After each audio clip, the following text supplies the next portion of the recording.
Hey guys, it's Dill. I don't know what the his eyebrow thing was there. Just chilling out on my mum's front lawn. With my mum, sister and nephews and whatnot. Gone down to Twin Lakes, so I'm on my own and thought I'd make a video. If you watched my last video, you'd know that on Wednesday, the 23rd, I got the go-ahead for tea. I was like bouncing out of the chair. It was so good. I had my hopes up anyway. People said to me, try not to get your hopes up too much, but I couldn't see any possible reason why I should be denied tea any longer. Because at my last appointment, I'd only recently come out of a recent psychiatric hospital admission, and they wanted to see sort of some stability in my mental health and things like that. So that's what sort of I concentrated on. And then last summer of 2011, I was kind of living in Derby. It wasn't technically official, but that's where I was all summer. I moved in with a girl I met. After 5 months, things didn't work out.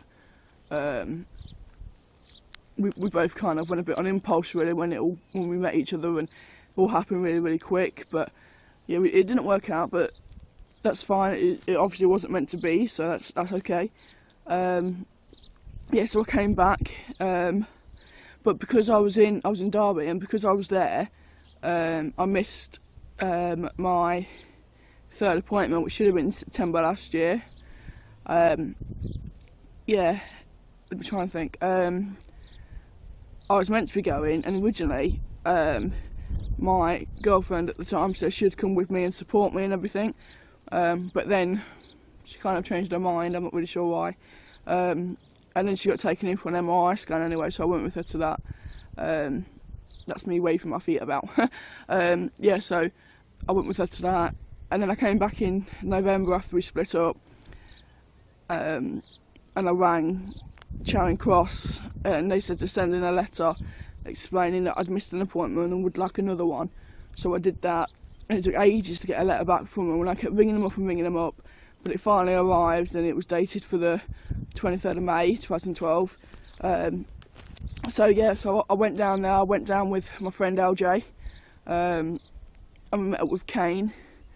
Yeah, so I was really nervous and stuff, and I was like so scared that he'd say, they'd say like, well, we want to see a bit longer for stability and stuff, even though I've been out of hospital for over a year now, which ever since I very first went in, I've never gone that long without going back in.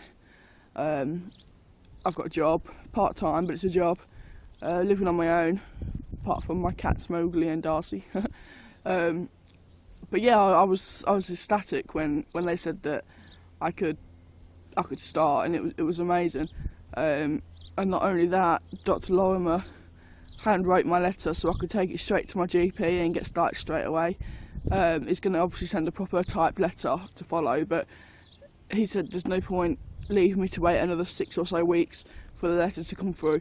And I'm glad that he handwrote the letter, because I don't think I could have contained myself for 6 weeks. So yeah, so today is Sunday the 27th of May 2012, and it's my last day ever being pre-T. I'm kind of really psyched and everything. And tomorrow, Monday the 28th at 8:50 AM, I've got an appointment with the nurse at my local doctor's surgery, and she's going to jab my butt with some testosterone. I'm on a Sustanon 250 every 4 weeks. Dr. Lorimer said that if after 3 injections that horrible time of the month hasn't stopped, then I will go down to Sustanon 250 every 3 weeks. But I guess, I guess we'll just wait and see what happens. But the thought of only 3 more, possibly max, really, of them, that's just amazing,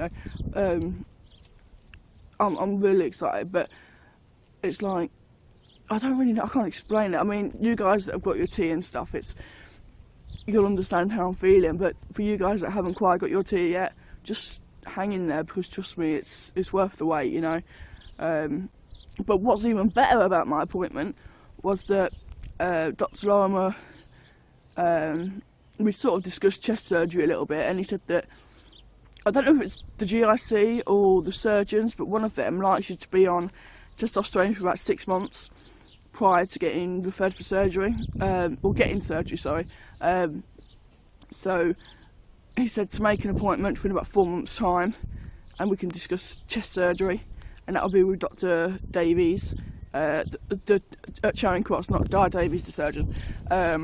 Yeah, so I've got an appointment in November, which is actually 6 months' time, but that's fine. You know, it gives me time to research and stuff and enjoy the changes I'm getting from T. There's a couple of surgeons that I've got in mind. Mr. Yelland being one of them.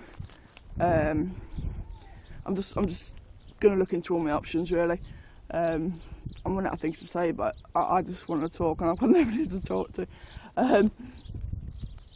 So I'm really hoping that this possibly could be my last summer wearing a binder, because as you can see from the sky today and the weather all around me, it's bloody roasting. Doesn't help that I'm wearing a black t-shirt, really, but oh, I found a spider. But wearing this horrible binder, I mean, it don't help because it's like a full-length one, but I don't like the shorter ones and stuff.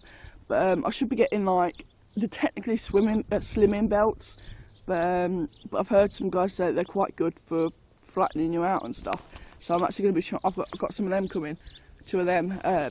So I'm hopefully, I know it's still basically binding, but it might be slightly different, you know.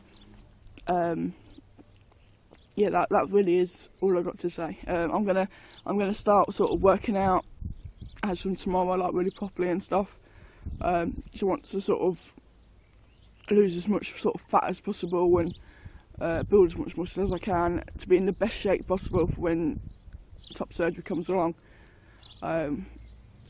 Yeah, so I think that's all I've got to say. Going to a group, local trans group, in Leicester on Tuesday. Been meeting up with LJ and going along. That's about it. I'll update you tomorrow with a video after I've had my 2 shots. I'm going to be so excited that I'm going to have to like scream and shout and stuff. Yeah, so I'll let you know how everything goes. I'm used to injections anyway, so I'm not too worried. It's sort of like I've got this underlying worry that it's not going to work. You know what I mean? That I can have as much testosterone injected in me as possible, and it's just not going to make a difference to how I look or how I feel or anything. But that's just me being paranoid. I mean, obviously it's going to work, and it works for everybody else, so why shouldn't it work for me? But it's just like a paranoia thing I've got.